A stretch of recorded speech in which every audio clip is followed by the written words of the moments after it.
Hello, everyone. We will start in a few minutes. You are welcome to write on the chat where you are joining us from.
Hello, everyone, and welcome to the second session in the GenAI for software developer V.2.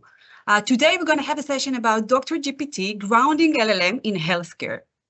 So today with me, we have Moria Dror and Yarden Dor from the Reactor team. And my name is Adi Stein Ben-Nun. I'm leading the digital and app innovation business and GTM across the Southeast and Europe Microsoft.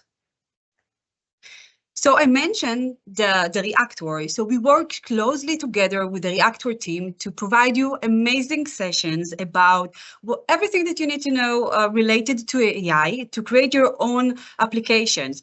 But the Reactor is not only focusing on AI, they are a global team that connect developers with the best experts from Microsoft that have they are the leading experts in the ecosystem, including Microsoft partners and MVP and open source community to provide you the best content out there, the best workshop to enhance your knowledge and to start developing and focusing on whatever you need to create your own application. We have 12 locations around the world that are physical location, but don't worry, if you don't have your own location, it's okay because over the last few years, we have hundreds of sessions each month that you can see. For example, those are the sessions that we only have in May and half of June that collect all of the content that you need, whether it's data and AI fabric, whether it's App Innovation AKS, whether it's content that you need to create your own first startup. So a lot of great content and material with live sessions that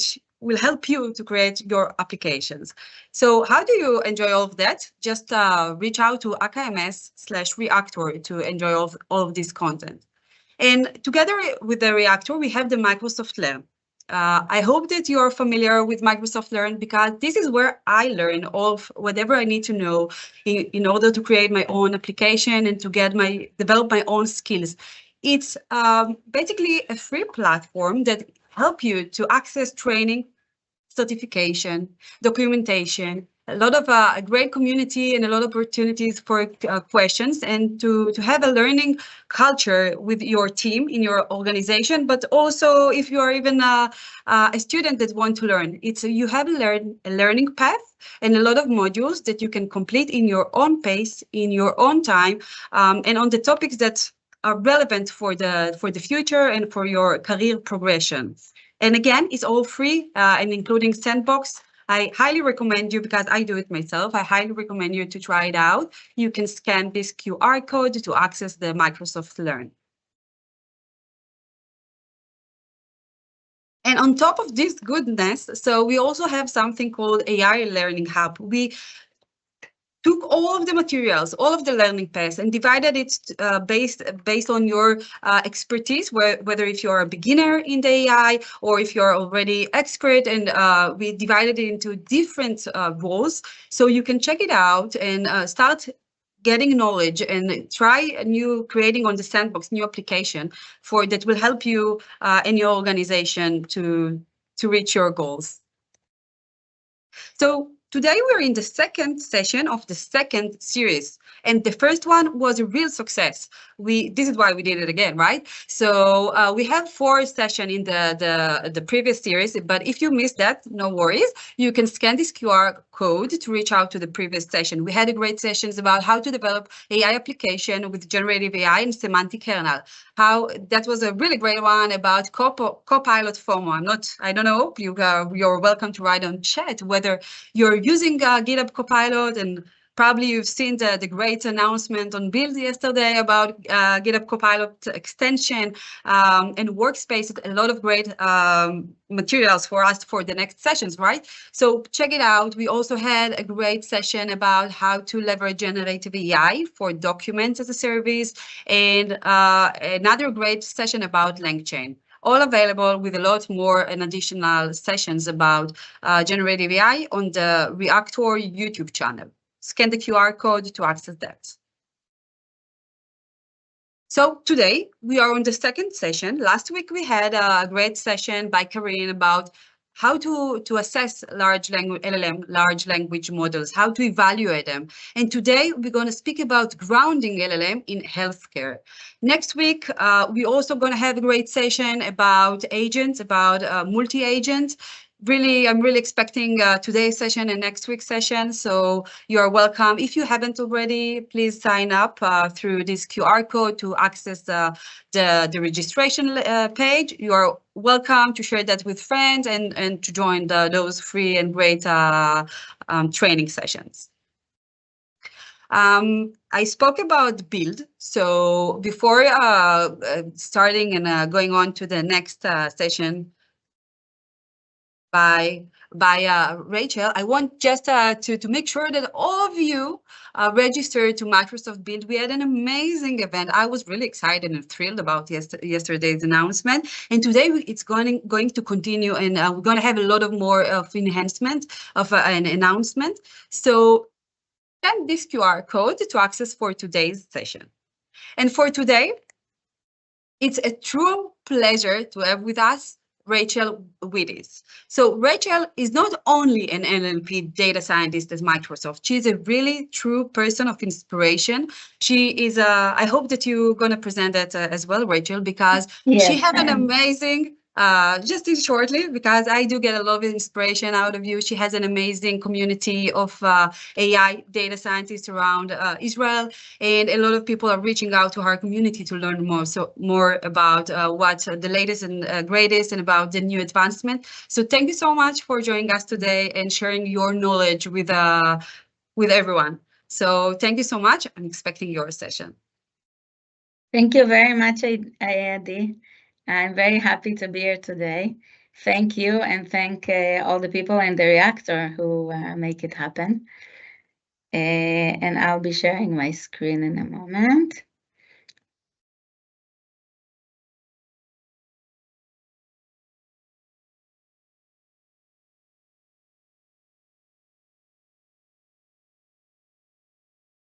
Okay, can you see my screen?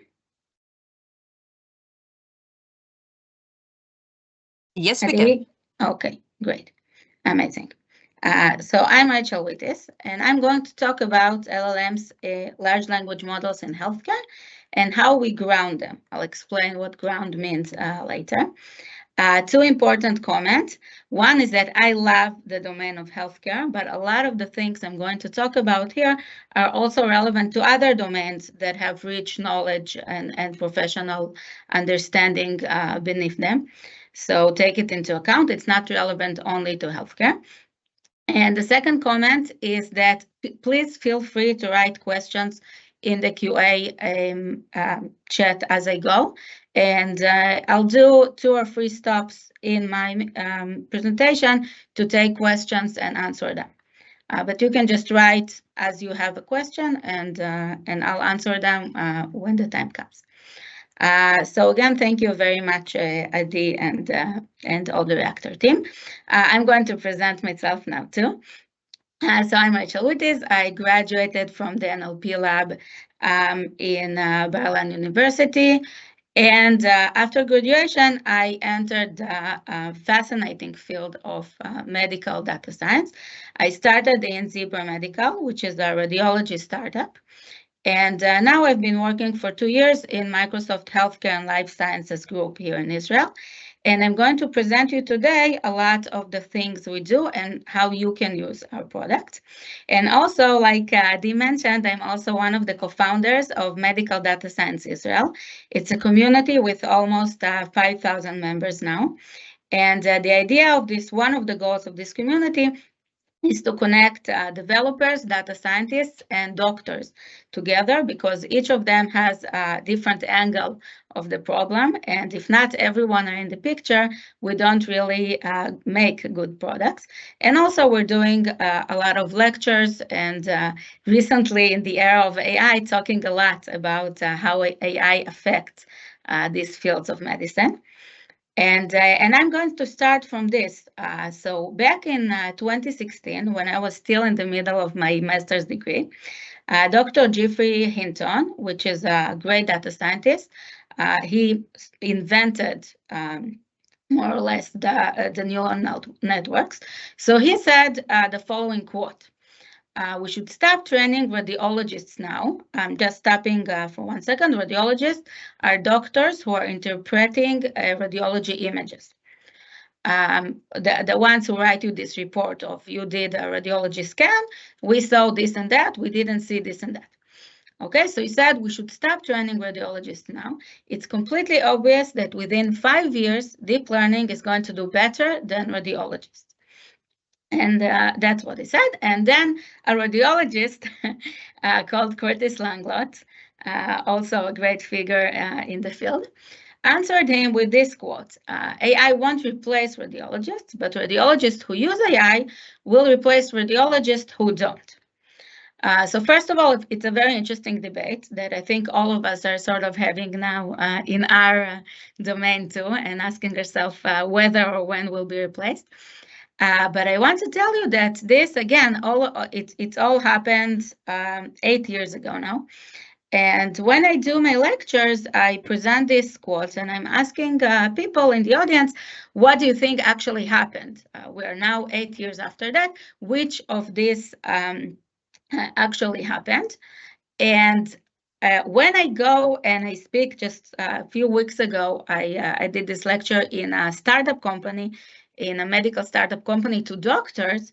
And when I ask them this question, they usually laugh and they say, none of this happened yet. We don't see any AI almost at all in our practice, which is a little disappointing. But we do need to understand something very important about the work of doctors. So this is again a question that I'm asking doctors and patients. At your last visit to the doctor, how much of the time did the doctor look at the computer instead of at you?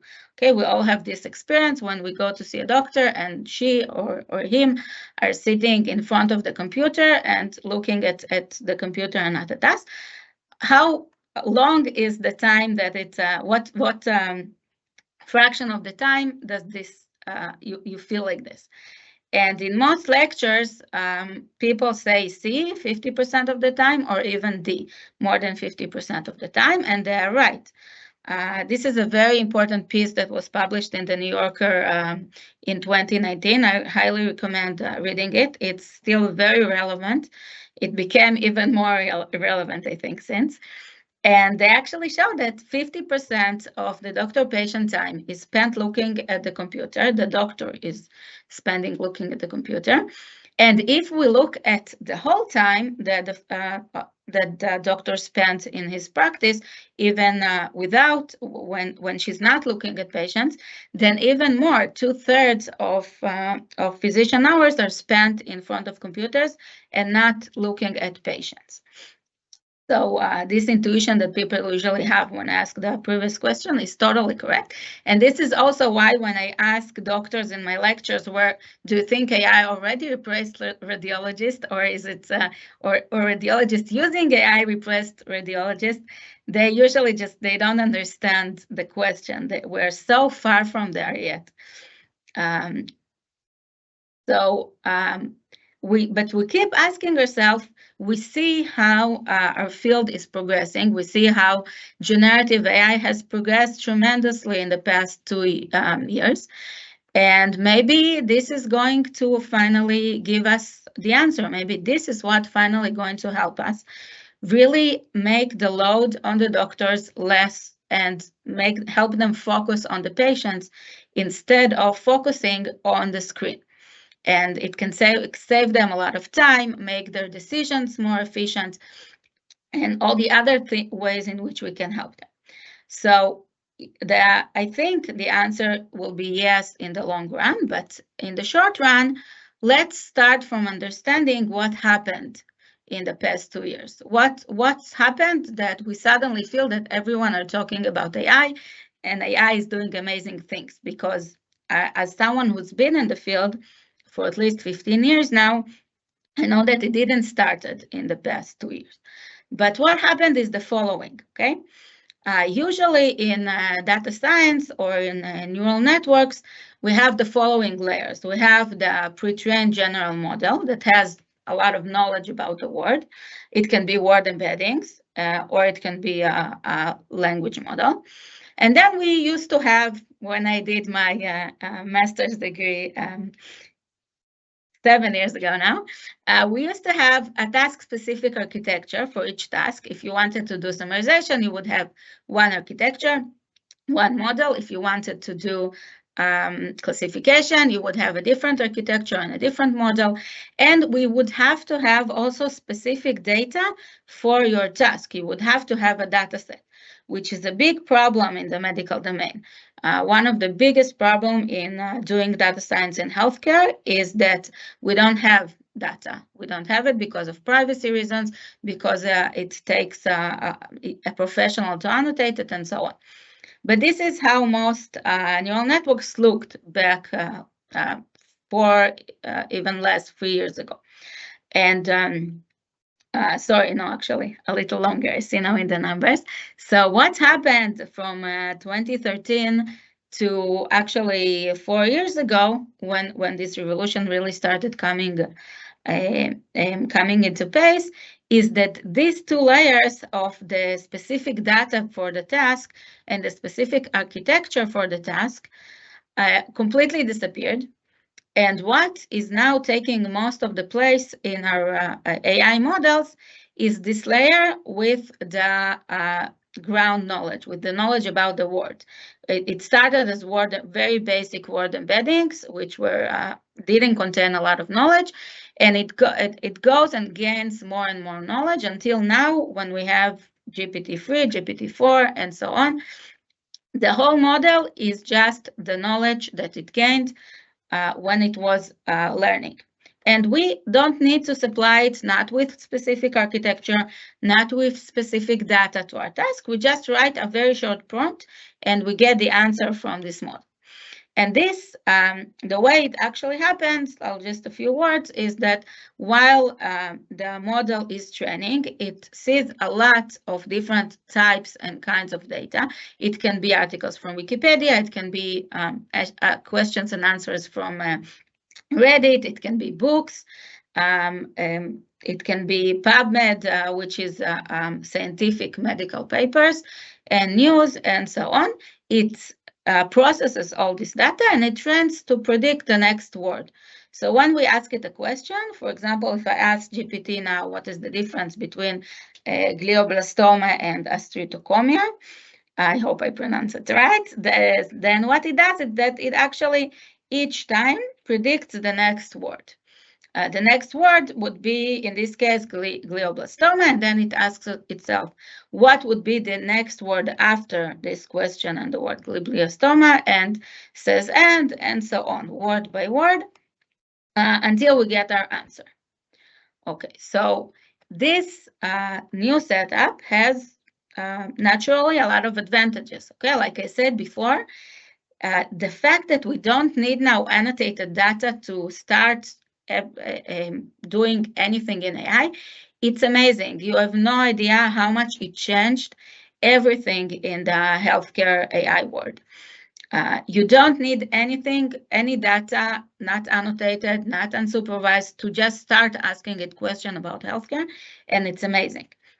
It can do any task, the same architecture. I don't need to ask myself, where am I doing summarization? I'll take this model. Oh no, I want to do classification. I'll take another model. It's one model fits all, and this is also amazing. And this is a little bit bad for me, but good for non-data scientist guys. You don't even need a data scientist to start doing something. You can do something very quickly by your own without any data scientist, and I'll show you later links to training tutorials. So these are the advantages, but remember, I told you we're not there yet. Not all problems are solved. So what we see when we ask large language models questions like ChatGPT, we ask it questions about healthcare, we see that we don't always get what we want. First of all, we get very generic answers. It almost feels like it sort of averages what you would see in Wikipedia, in Reddit, in the news, and in a scientific paper, and it gives you like some kind of average between those, because it doesn't know what you want, and it was trained on all of them. We see that it sometimes relies on incorrect or outdated data.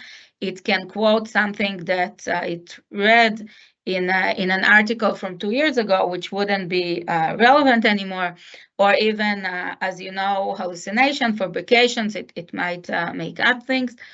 It's a black box. So the black box thing, it means we don't see how it works and why it answered this answer and not a different one. And this is a big problem with doctors, because when doctor needs to build her trust in an AI tool, she wants to understand how it thinks, why it did this decision. Maybe the decision is wrong, but if she understands why it made a wrong decision, it would help her trust the AI tools more. And we sort of been working with black boxes, I think, for the past at least 7 or 8 years. As soon as we started with neural networks, but it just gets worse because before we at least we could explain, well, the architecture does this and that, and now we don't even have the architecture anymore.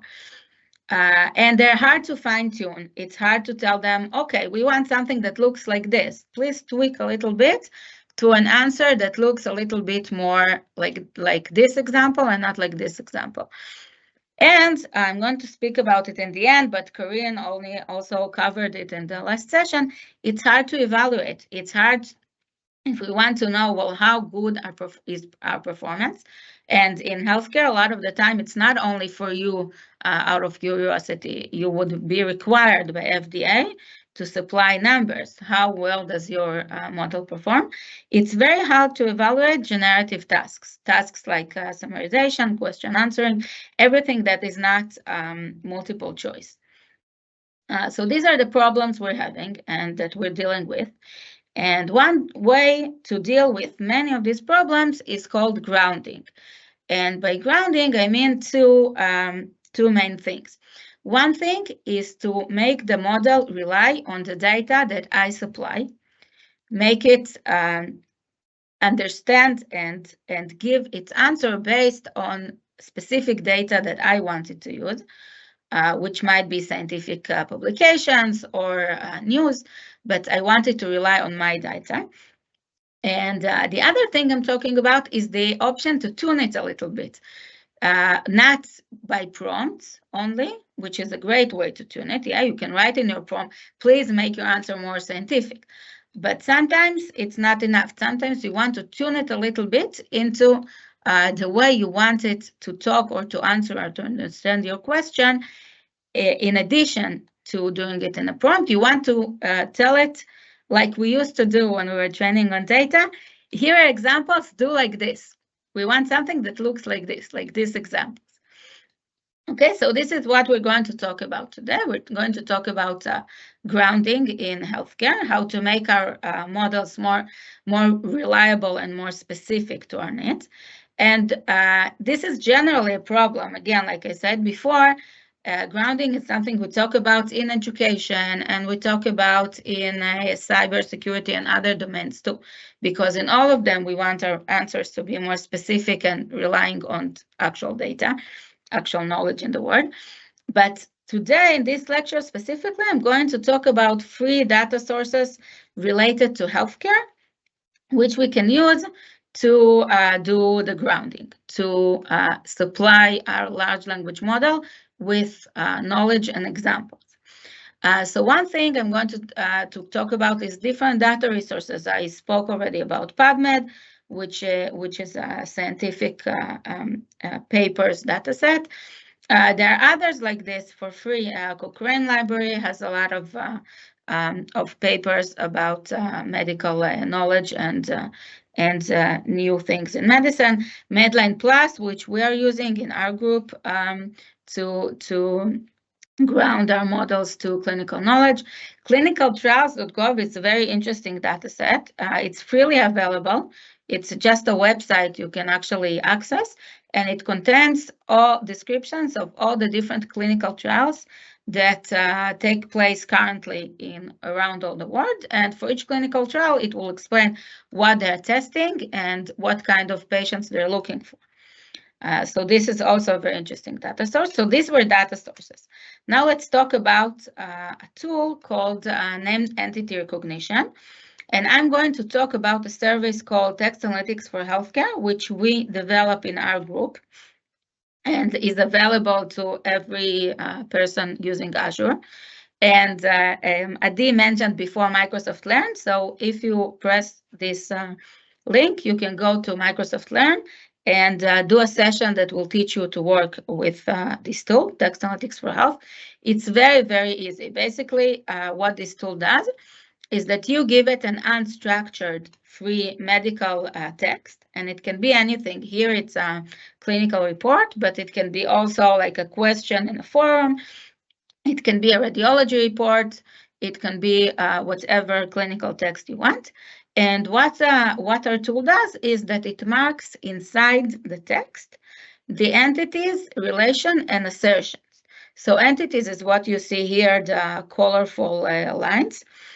For example, it would annotate all the different diagnoses mentioned, which is here HIV positive and also HIV here below. It would annotate all the symptom or signs, all the body structures, and so on. And it will annotate also whether each of them is negative or positive, which is important, all the relations, and it connects each entity to a knowledge graph called UMLS, which I'm going to talk about in a few minutes. But what this tool actually allows you to do with clinical text, it allows you to take something that is unstructured and put a structure into it. Take out of it in a structured way, it actually it returns a JSON file, which is structured, with all the diagnoses, all the symptom or signs, all the different relations, all the assertions, and so on in the text. And this is very helpful. This is our this tool has been very, very popular with healthcare providers and other healthcare companies around the world, because working with unstructured text, it's terrible. It's a nightmare. And when you give it some kind of structure like this, it helps you very much. And I'm going to show you, like, look at it now. It's going to come back in the lecture. I'm going to show you how you can use this to get grounding, to help your large language model perform better. So remember this tool. And the last thing I'm going to talk about is ontologies. You see here the little numbers connected to swelling, to pain, to HIV positive. So these little numbers actually chain or link each of these words into a concept in a very large ontology called UMLS, and there are also other ontologies. These ontologies were created manually by doctors. Okay, the doctors make sure that they are correct and they're precise, and they contain millions of different medical concepts and the relations between them. So it gives us a lot of knowledge that we can inject into our large language model and help it perform better. So this is the third tool I'm going to talk about. And now let's see if you have any questions so far. Is there a data source for the dental domain? That's a very good question, actually. I don't know about one. You can for sure find concepts related to dental care in UMLS, which is the largest ontology that I was talking about. I'll write you here UMLS, so you can look it up later. I don't know of one specific to the dental domain, but that's because I didn't work in it. When I worked in radiology domain, we actually found some ontologies that are very specific to radiology and contain concepts that you wouldn't find in general ontologies. Any other questions so far? Okay, I don't see, so let's continue. So now let's go back to large language models and see how can we actually use these data sources in order to ground them to medical knowledge and make them perform better.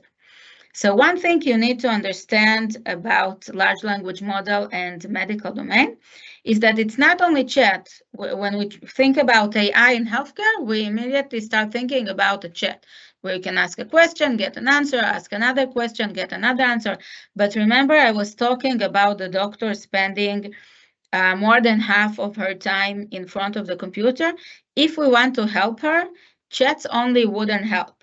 There are a lot of other ways to help her. For example, medical record simplification, where we would take your medical radiology report and simplify it so the patient can understand it. And then it saves a lot of time for the doctor in explaining this medical record. And it also saves a lot of fears and an anxiety to the patient. I actually, when I gave this talk a few weeks ago to doctors, so one of them actually told me that he has a patient that committed suicide after he saw a radiology report of him, because he thought that the report said that his cancer was bad, and it actually wasn't even true.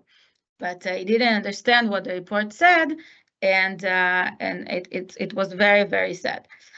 So this actually not only saves time to doctors, it's also very helpful for patients to do simplification of a medical record and explain in human language what actually it says. To save time for doctors, we can do ambient report generation, which means that the doctor records herself, and from the transcription of the talk, a clinical note is immediately composed. So she doesn't need to sit in front of you and start typing the report while you're speaking. And another thing that is very helpful in saving time for doctors is clinical text summarization, because a lot of the time of the doctor, a lot of this 50% of the time looking at the screen is spent on reading the file of the patient, understanding what happened in the past, all the different tests the patient did, and so on. So a lot of the work that the doctor does would be, a lot of the time would be saved if we could summarize the clinical report, so it would take her less time to read it. So let's forget for a minute about the chat and the question answering. We'll get back to this later. And let's talk about these use cases. Now, for each of these use cases, you as a person who doesn't know anything, you probably know, but we can, any person who doesn't know anything, not in medical science and not in data science, can now create a totally automatic AI tool that will do it. Okay, you can use Azure OpenAI. You can, there's a training also in Microsoft Learn that's showing you how to use it. It's very easy.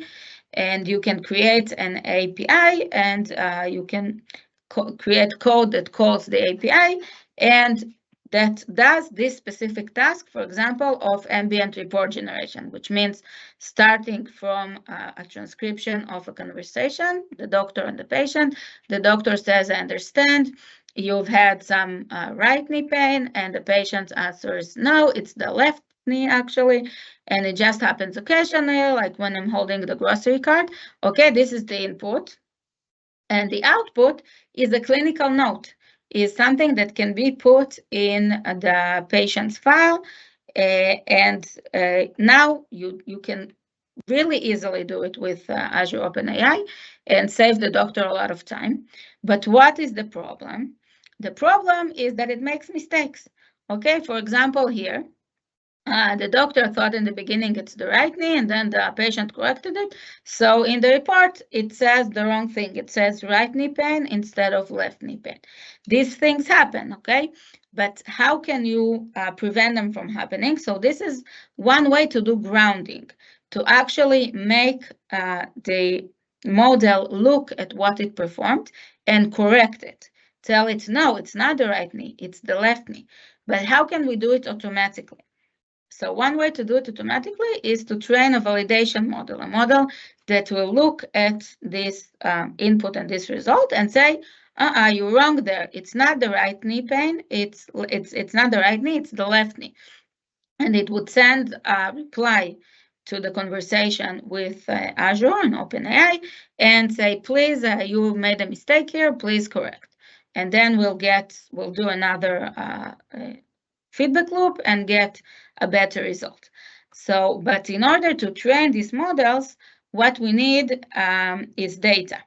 And by the way, you can do the same with any other task, like medical record simplification. Here we can see that clinical wording like this, which is very hard to understand to a regular person,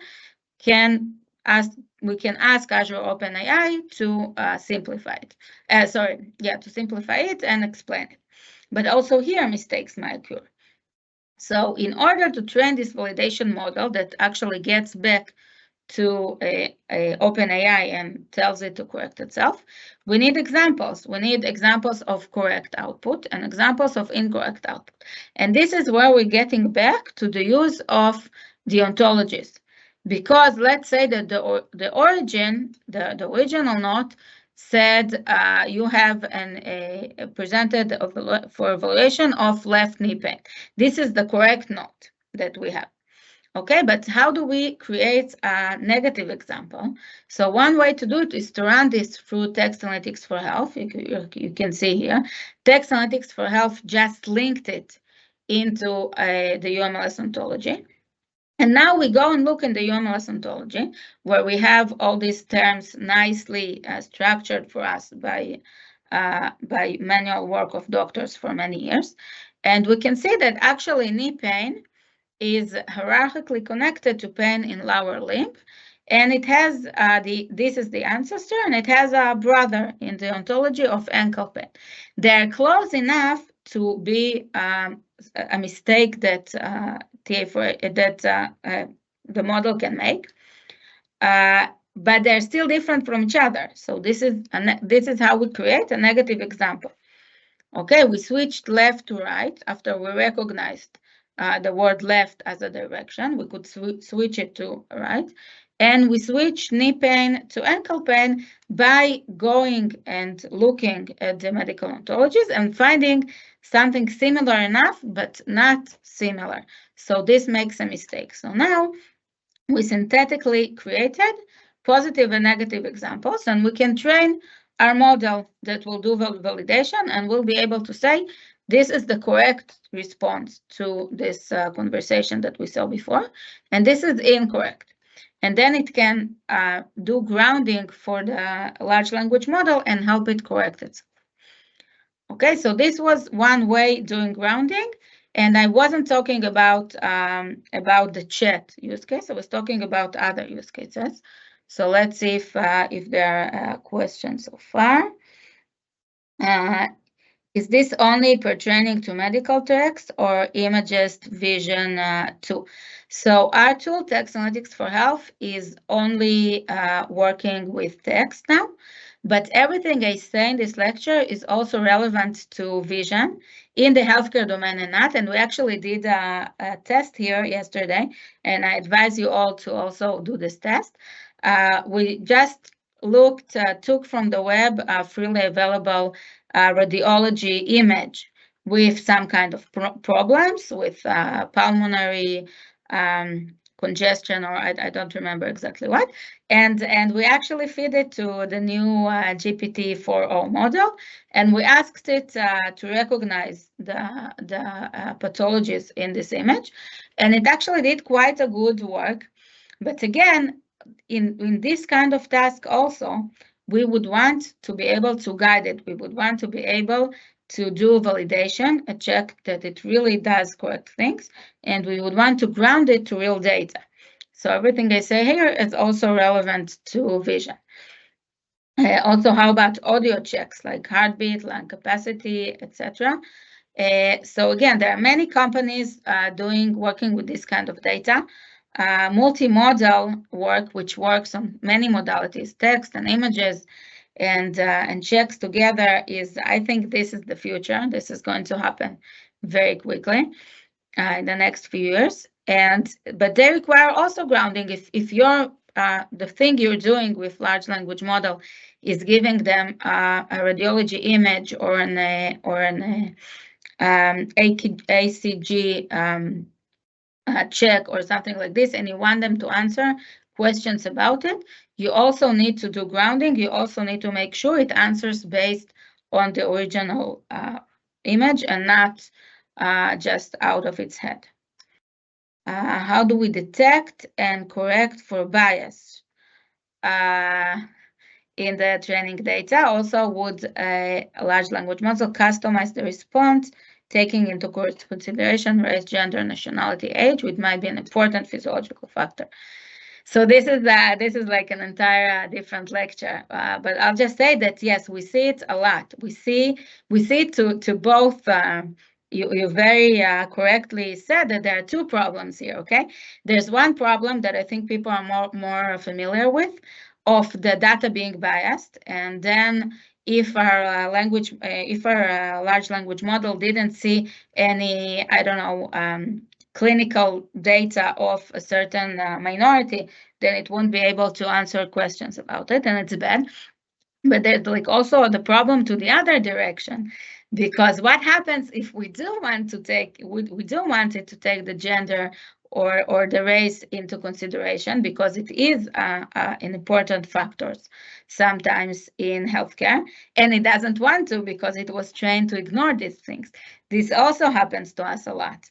And you would see if you work with OpenAI Azure, you would see that it sometimes blocks the question because it was asked about whether self-harm or about something that has to do with race or gender. It would just block the question and not answer. And sometimes, what can you do? We want to ask questions about a person who tried to commit suicide, or a person from a certain race that might be highly correlated to some kind of disease. So these are the two kinds of problems we're having, but I don't have time to go into how we solve it. Would it be a good idea for a large language model to consider to have access to patient medical history to provide it with context for the responses? So I'm going to actually show something very similar soon, because yes, if you want to answer questions about a certain patient, you can give the large language model as grounding all the data of this patient. And of course, you need to take into account privacy and security and so on. But this is actually very similar to something that I'm going to show in a minute, where you wanted to have as context this specific patient and answer about this specific patient. This is another way of grounding, of telling it, I want you, now when you answer it, don't like average over all the people in the world that you read about. Talk just about this specific patient. So are we using text analytics for health to create almost similar positive and negative use cases? So will we run TA for edge lots on lots of voice samples?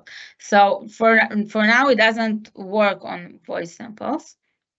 So I think it's less relevant for text analytics for health. What is the difference between the medical report summarization and clinical text summarization? It's not. Maybe I used the same, maybe I used it once one and then the other one, it's the same. What I wanted to show is that there are two cases, one of summarization and one of simplification. Summarization is just making the text shorter, and simplification, it's making the jargon, the professional jargon, more close to what regular people talk. So maybe I had some kind of mistake there in the slide. What is the validation model architecture type? So I'm not going into it because there are many kinds. There are some rule-based things even saying if you see this entity here and you don't see this entity here, then return an error.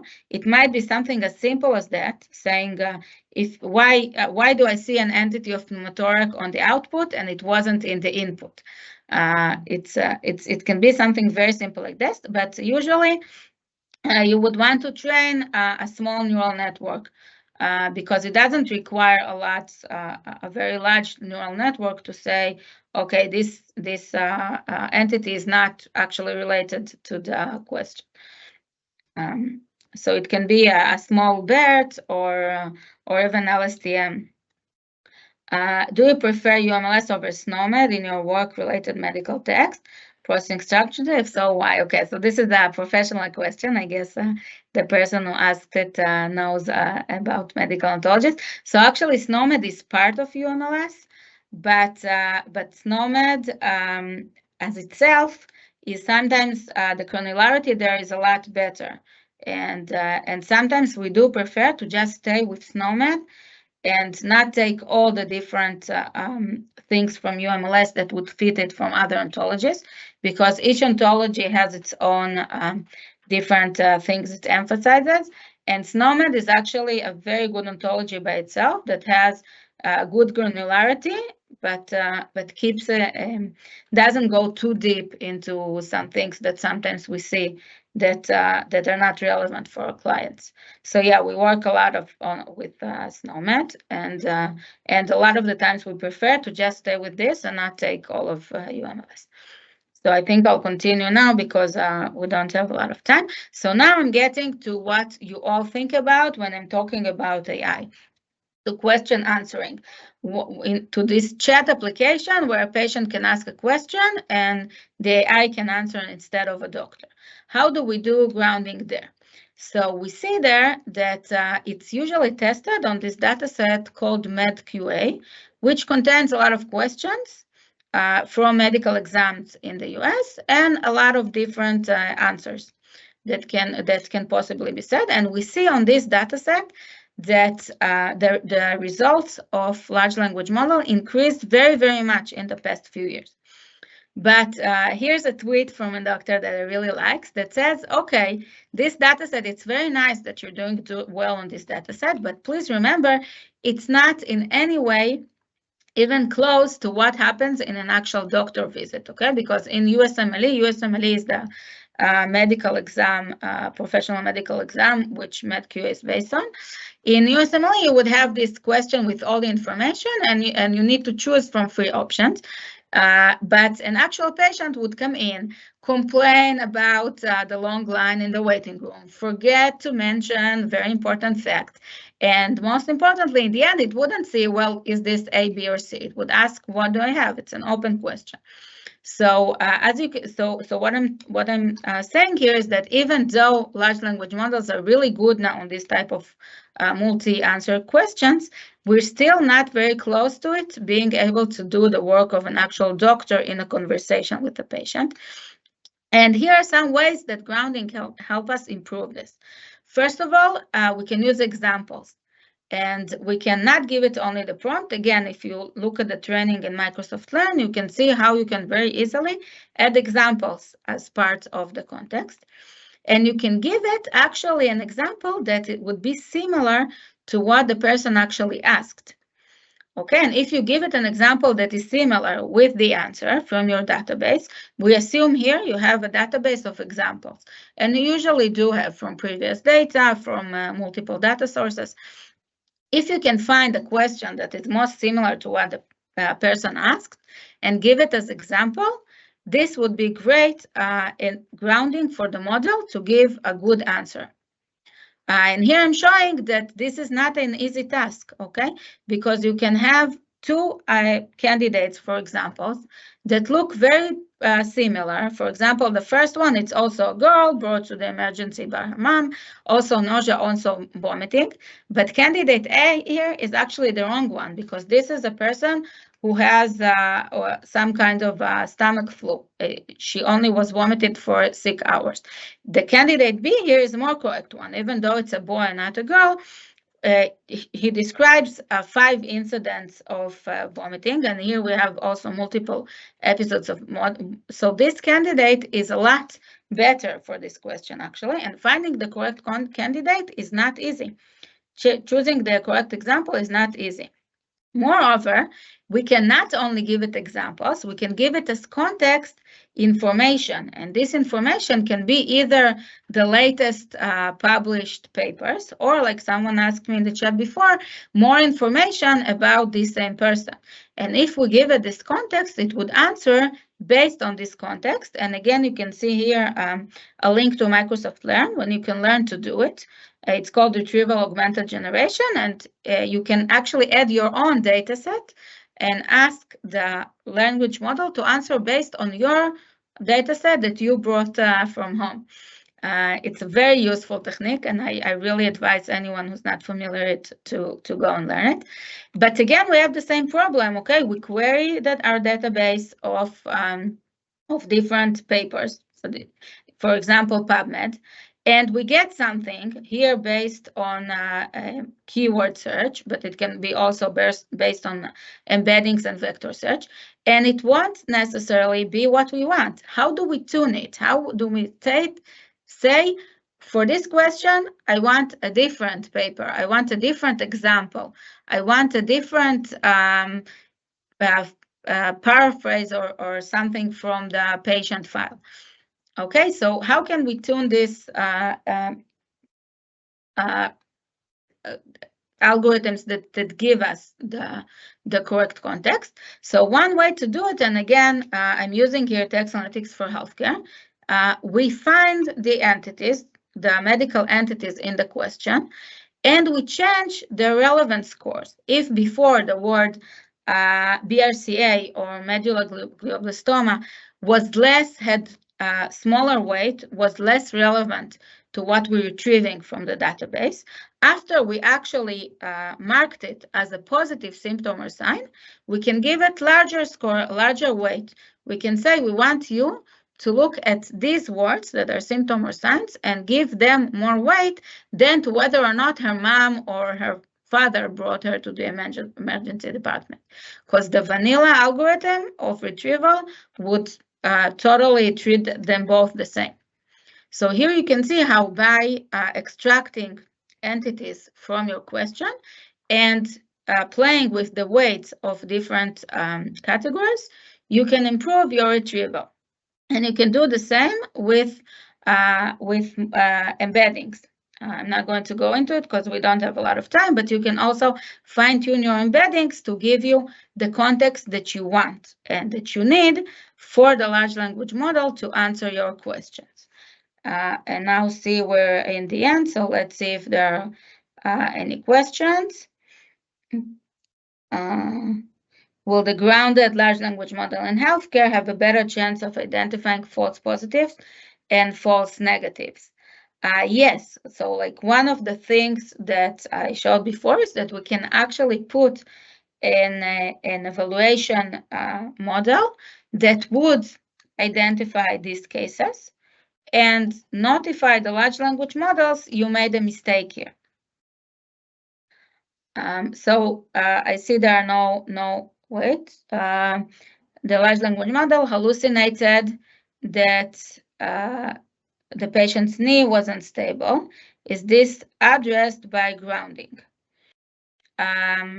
So yes, so if we are just taking the answer and running it through text analytics for health, like I showed before, and we're using some kind of very basic model or even rule-based to tell us, well, if the patient said it was a problem in the ankle and now we see it's a problem in the knee, please raise a flag, then exactly this would be called grounding, because we're telling the model, go back, look at the actual data, we found a mistake here, please fix it. And this is a very important thing to do when you actually you want, it even helps with the trust of the doctors that I spoke about before, because they actually see how it goes through this feedback loop and improves itself. So I think I want to talk about evaluation because again, Karin also spoke about last time. So I think this is the end. I showed only a few very small examples of how we can use tools like ontologies and named entity recognition to ground our large language models.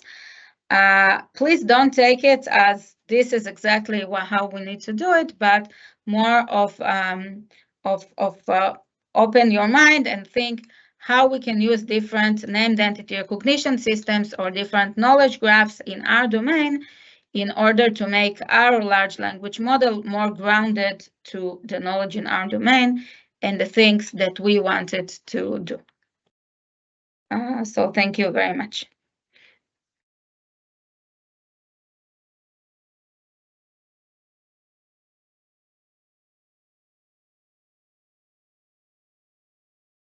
Thank you so much, Rachel. Let's see if I think we have one more questions. If you have more questions, please feel free to post them in the chat. So let's give it maybe 1 more minute. I see one question that just yeah, that's a great question, and I'm really happy I have time to answer it.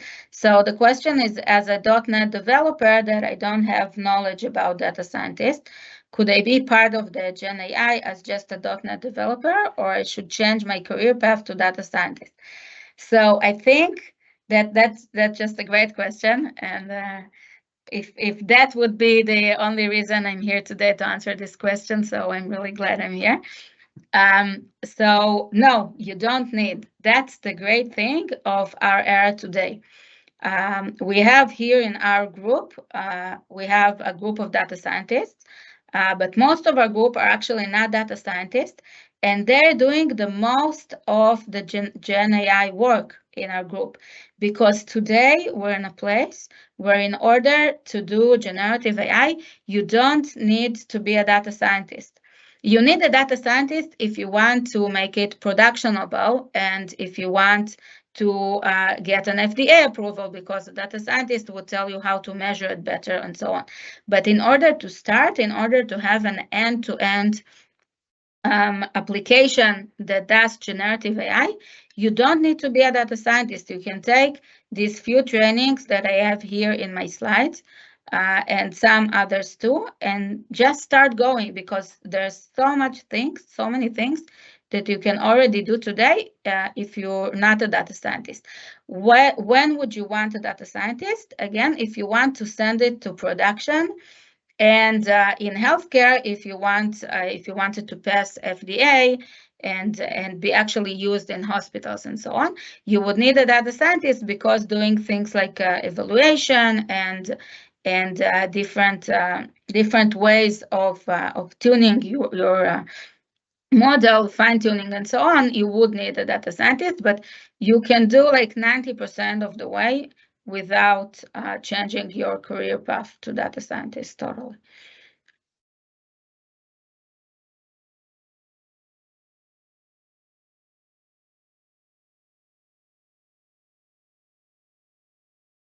So I think we're now in the end. I think Moria wanted to say some words. Yes, we still have, I see just a few more questions I posted down. Rachel, do you see the... Yeah, if I have time, I'll be happy Yes, to answer. I think we still have we have more time, so we can answer the last questions. Okay, so there's a question: is grounding an ongoing process to continually improve the outcomes?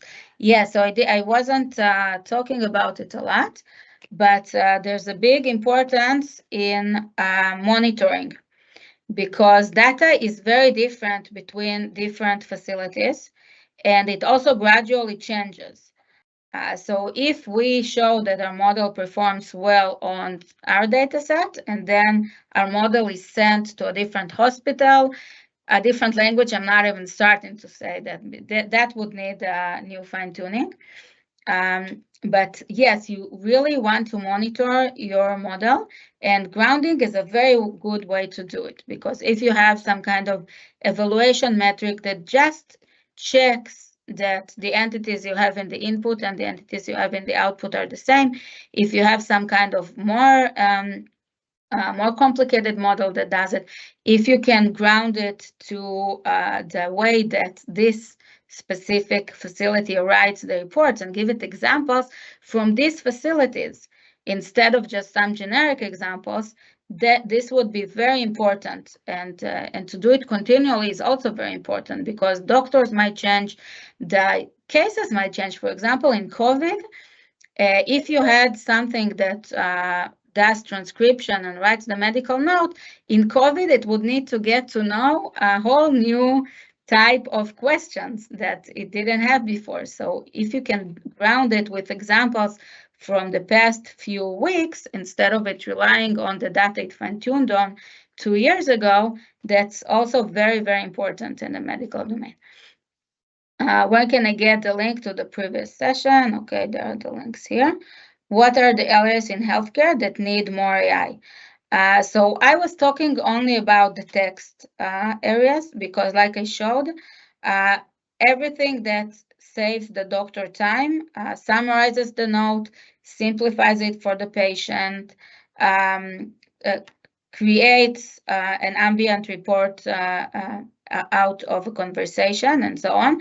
This would save a lot of time for doctors, but there's also like a whole world of, like I was asked here, of medical imaging that AI can do great things in. And even, so I think someone mentioned your voice, which is also amazing. Imagine you could talk on the phone with your friend and get some kind of notification of your voice doesn't sound as usual. Are you having an asthma attack or a stroke, God forbid?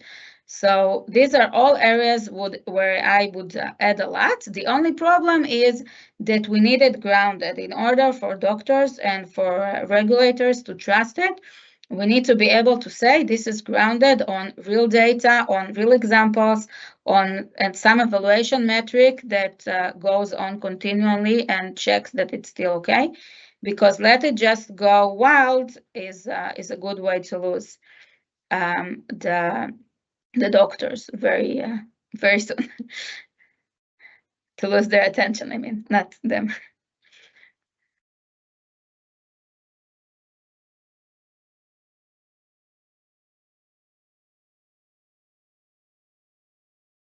Do you have to train the AI model to be region specific due to unique hospital experience or diagnosis?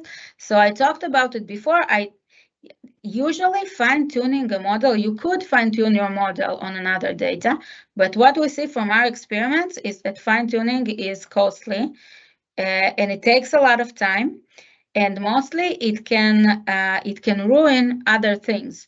You fine-tune it on this specific data, and then the model stops performing well because it loses some ability to generalize. So what I would suggest in this case specifically, if you trained your model in one region on data from one region and you want it to perform well on another, give it examples from the other hospital. Give it example. Ask the same question, use the same model, but as examples, give it examples from this hospital. And it does a very good job of tuning itself to a new data. It's actually, we did some experiments and we saw that changing the examples would sometimes do a lot better work than changing the prompt. The examples really make a huge difference. Many doctors are against it. How do you think we can change their mind even though we show them how, even though we can't show them actually how it works? I think that the reason they're opposed, the few that are still opposed, because I see it's getting better all the time. Doctors, I think, started understanding they need AI, but it's really hard to change the minds of those who are still opposed because it's a black box. And a good way to show them this is to show how it corrects itself, how it becomes better after it gets feedback or after we give it yet another example, that it suddenly tunes itself to be better with the grounding. And this is something that can help them gain confidence.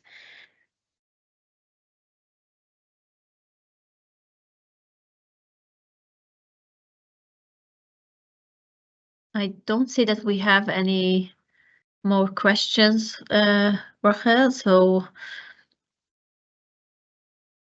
yes, I think that we don't have any other questions. Yeah, so thank you so much for your time and for the presentation. It was a really great session and great questions.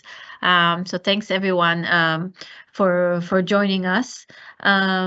Before we close the session, I wanted to just remind you that this session was part of a 3-session series on GenAI for software developers. The next session will be next week at the same time on May 29th.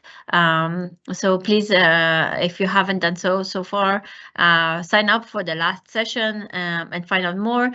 You can also listen to the previous sessions, today's session and the previous session last week. They have been recorded and available online, and you will get the links also to your email. If you signed up for this session, you will get after the event, you will get an email with all the event resources as well as the link to the recording. If you scan the QR code now, you can sign up for the next session. One last reminder about the Reactor newsletter, the Reactor website. If you want to sign up for our events, you can sign up. You can scan the QR code on the screen, and you can sign up to our newsletter and get updates on our upcoming events, online and in-person events. So this is the QR link to sign up for the Reactor newsletter. That's it from my end. So thank you everyone who joined us today. We really hope you enjoyed the session and you learned more on generative AI. We would love to get your feedback. So as Laura posted in the chat, please take a minute or two to complete the survey. We really appreciate to learn more from you and to get your feedback on this session. So thank you everyone. Hope to see you next week and goodbye for now. Thank you very much.